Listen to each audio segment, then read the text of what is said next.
Good afternoon, ma'am. Hello, good afternoon, everybody. My name is Vera Bram-Larbi, aspiring National Youth Organizer of the New Patriotic Party. Vera is an articulate young woman who has been with the New Patriotic Party over a decade. I think since 2008, I joined officially. I became a member of the New Patriotic Party. I have run through the levels that I think I should go. Probably I started at the polling station level as a member before I became the polling station secretary in Western Region Accra constituency. And through it all, from there I got admission to GIMPA, Ghana Institute of Management and Public Administration. That is when I relocated from Western to the Greater Accra region because of education. And then when I came to school, I didn't let it slide. I joined the Tesco GIMPA at the time, where I became Buko at level 300. It didn't end there. After school, I've worked in Anyaso constituency as a communication member of Honorable Shelia Yokobuchi's campaign. I am a founding member of the Loyal Ladies MPP that you all know. I'm a founder of the Patriotic Network that I brought together my fellow pastors and executives like Frimpong from the University of Ghana and the rest from GIMPA, Godfrey Jima, and the likes of a lot of guys, the pastors and executives that I knew back then that weren't so much active in politics. I reached out to them, brought all of them together in 2019 to start Patriotic Network. And you see, you all saw the good work we did ahead of the 2020 elections. Yes, so I've done a couple of work volunteerism. And I've worked with them a lot. I believe in the spirit of volunteerism, so I have worked with V16, which is the Loyal Ladies. We joined V16. V is usually volunteer groups at every level of an election year. So I did V16 with Loyal Ladies. I did V20, Greater Accra Zone 16 with Fauzi, and the Fauzi as a V20 Greater Accra coordinator. And then just ended election, V24. I was with Sylvia Abigail Usuejari, who happens to be the V24 coordinator for Eastern Region. And the same under the youth wing, I was with them through it all. So I worked with Abigail Usuejari in Eastern Region, and then we've done a couple of regions across. 2012 election, I was at Anyaso too. Okay. Then, like I said, progressively, I think I have paid my dues to the party because we have done volunteerism for a very long time, and you know it doesn't really pay. You sacrifice a lot, and you don't know what to get in return. But we still forge, and then we are here. So the time has come that I feel I'm at the level that I have promoted a lot of people. I brought a lot of people into office. So why not give myself the chance to face this? And with the youth wing, since I have always aligned and worked with the youth wing, if I'm going for a bigger or broader ambition in this party, it has to align with where the area that I do good at, and it's none other than the youth wing. So if I project or present myself as the next national youth organizer, it's not like I'm just staying somewhere trying to, people think maybe you are overly ambitious. No, that is not it. I have worked my way through, and I know that I can do better. I'm not saying that my predecessors or the past youth organizers haven't done well. It's a role of gallant gentlemen of the party actually. But mind you, it is not limited to men. Most of the time the women get confused. They go like, oh, why should a woman go for youth organizer? Please, aside your organs, I always say this, the constitution don't limit any woman of the role as the youth organizer. It doesn't discriminate, it's open. Aside And I believe that women have the majority of Ghana population, as well as the youth wing. When youth of Ghana comes across, not limiting it to the New Patriotic Party. When we say Ghanaian youth, we are dominant. Women have the largest number. So if there is a role like that, I think a woman can as well go for it and lead. Yes. And like I said, I'm a woman with a voice. I'm a woman with vision. I'm a woman with a proper direction that I think after working my way, paying my dues to the party, if I present myself, because I know what I have in me, I know the values I carry, and I know and believe in the norms of the party that we are not going to work against, but rather work with. So I think it's time that the New Patriotic Party consider a woman as a national youth organizer, because one, our mother Margaret Thatcher once said, if you want something said, you can ask a man, but if you want it done, ask a woman. Because women, by creation, we were born or we were created to multiply. So whatever we lay our hands on, it doesn't just become something that it's not, it's rather realizes and multiplies. So I have a couple of policies that in July we put out there. I think when you came, you went out there, you saw a room prepping already for our policy day. We will pick our policies. We have 6 policies. Out of that 6, we have 3 major policies that I think the youth wing, every youth in the New Patriotic Party needs. So we've set a date that will come out to announce opening. It's going to be on this channel for a proper policy day that we can bring out the policy that's playing it one after the other to Ghanaian youth to believe in the New Patriotic Party again and believe in the ideas of Alhaji Dr. Mahmoud Bawumia, because he's the only person who is going to take Ghana to where our father, His Excellency Nana Addo Dankwa Akufo-Addo brought us to.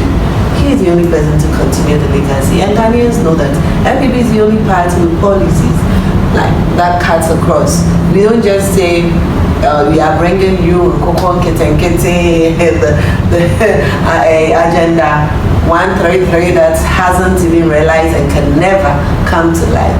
We bring you policies that you don't just talk about it, you experience it. For instance, you go to the clinics, there is NHIS. Even without money before, during the era of the woman who is Jerry John Rawlings, you can't just walk into the hospital without cash. No, the doctors will take care of you. You'll be thrown out. But His Excellency John Ajay-Kufuor came and he introduced the free health care policy. That with a little, you just pay like the whole year you are paying 12 cedis. And then you are getting free health care. Who doesn't want this policy? His Excellency Nana Addo Dankwa Akufo-Addo, that I would want to write when I mention his name.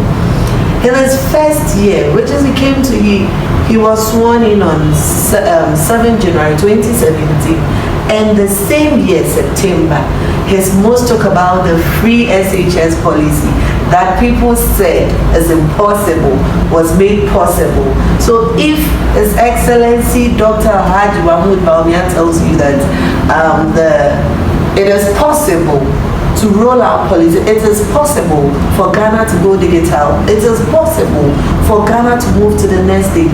He did that with the drones and everything. You are here. We don't just talk. MPP, we work our talk, unlike other parties. So we just plead with Ghanaians that they should keep trusting us. We know that at the time, there were a lot of issues that made you drifted to vote for the party that is running Ghana now that you don't like. So give us the mandate again, and then if you want to give us a mandate that it work properly, trust that Vera Bram-Larbi can deliver better. So come September 17th and 18th, when MPP go for Congress, I can only plead with my colleague party folks who are delegates in our contest, like various constituency leaders, various regional executive, national executive, that when you go to the polls, the members of parliament, when you go for the conference, don't forget to make me your better option for the youth organizer bid, because I'm the only person who can work in line with the policies of the party that believing in Alhaji Mahmoud Bawumia's vision to make it possible. Thank you. A few weeks ago at East Legon, you organized a health walk to raise awareness on drug abuse among young people. You were there, you participated greatly. And what was the rationale behind that health walk? Okay, thank you. First of all, the health walk wasn't organized by me. It was organized by my colleague, the aspiring women organizer of Ayawa West Wogon, and the current Wukom of Gempa. Yes, that she's currently in my seat though, because I was also a Wukom at Gempa, and then she's the current Wukom at Gempa. She organized that, the drug abuse. That, like said, if you want to pay your dues to the party, well, whenever duty calls, you respond. So I think I went there to support her, because it was a well-organized event, that you can't say otherwise. And then the efforts she put in was great. And like I said, a lot of people don't take drug abuse cautiously, because they think, oh, it's normal to take this and get high and sleep. I am loss of appetite and I want to just take this. I think I want to eat better.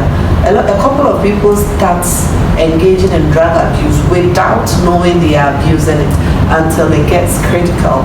So it was a platform to create the awareness to those that take it unknowingly. Now you may think there's a precaution. Benylin is a cough syrup. I'm just doing Benylin. Yeah, I want to get high and sleep. But the excess intake of that can also drive you to something else. I don't want to stop or run other products, because whenever I have migraine, I go for Dorita. But because I take it myself too, because a painkiller. But my brothers will be mixing this good medication with other cough syrups, with other mixture, because there is tramadol in it, yes. And excessive intake of that starts, and then it will get to a time that without it, you won't be active. And then you'll be taking it more. Before you realize, you'll be on the way to becoming junkie. So it was a bigger platform to educate our fellow youth. That is also a social intervention. As NPP youth, we took upon ourselves to go down there, talk to our colleagues, our brothers and sisters, that excessive intake of drugs or taking drugs without prescription, how it started. And then for some people that are willingly doing the white and then the other drugs, the red and the others, you should also plead with them that it leads them nowhere. Because we need Ghanaian youth healthy, because we can be running a state with junkies. I mean, sorry, pardon me if I am rude or something, but Ghanaian youth have to be vibrant. Ghanaian youth have to be reasonable. Ghanaian youth have to have a sense of, patriotism in them. And then when you lead on, or when you live on, or you depend on those drugs, it leads you nowhere. At a point that you are needed for active humanitarian work, you may be sleeping because the drug has an effect on you. But if we can all fight against drug abuse, I think it will get to a time that we will see working Ghanaian youth.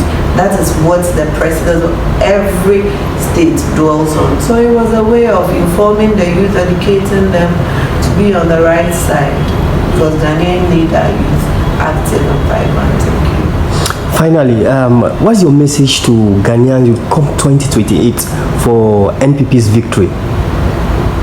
I think I've said this, my introduction went so deep. So I don't even know how to say a final word to Ghanaians, but that's good. So my message to Ghanaian youth is simple. There is only one party that has Ghanaians at heart. And history, records have it. We don't have to come and lie our way through to power. NPP is the only party that was transparent with Ghanaians. We come, we outline our policies, we tell you what we can do in opposition. You give us the mandate and we deliver. If you don't want this, what else do you want? You shouldn't look at the parties that will come and be preaching things that they can't do. You know, this is not the first time they've deceived Ghanaians and then win power. They come to you. You see the recent anti-LGBT bill. They brought a bill, a proper structured bill, that a party like NPP, that is made of a lot of people with cut and cross, we needed to discuss it extensively before we could pass it to become a law. We took it. Recently, our current president is telling us that the bill never got to His Excellency Nana Addo Dankwa. But during his campaign in 2024, he said that because we are quote unquote, excuse me, viewers, we are quote unquote trumu sorry, why? You know, our president couldn't pass the bill, which is not so. If a man comes to you to say this, and then out of anger, those that think gayism is wrong, those that want to be on the right side, the proper Christians that speak against that without considering their hormonal or the medical side of their behavior, voted against us because they thought these people had something good to offer. They came, they have amended 34 clauses and then presented it to us. That is, it's been passed. LGBT law has been passed, and Ghanaians are jubilating over this. It's very sad. I want us to try and then have another proper discussion about this LGBT bill, discussing it extensively, telling Ghanaians what they have done to the clauses, how they have presented it.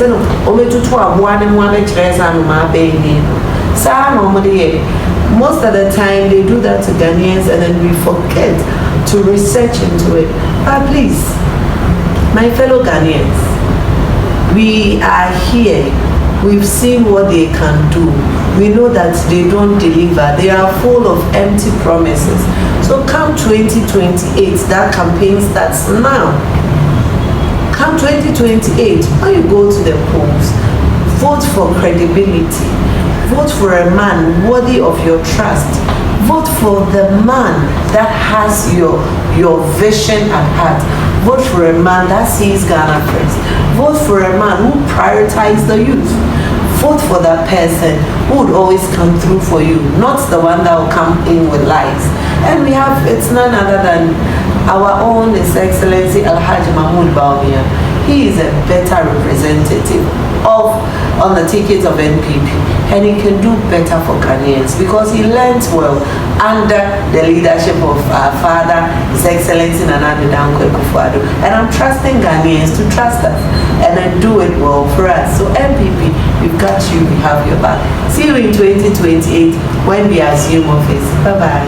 We love you all. Thank you so much. You're welcome.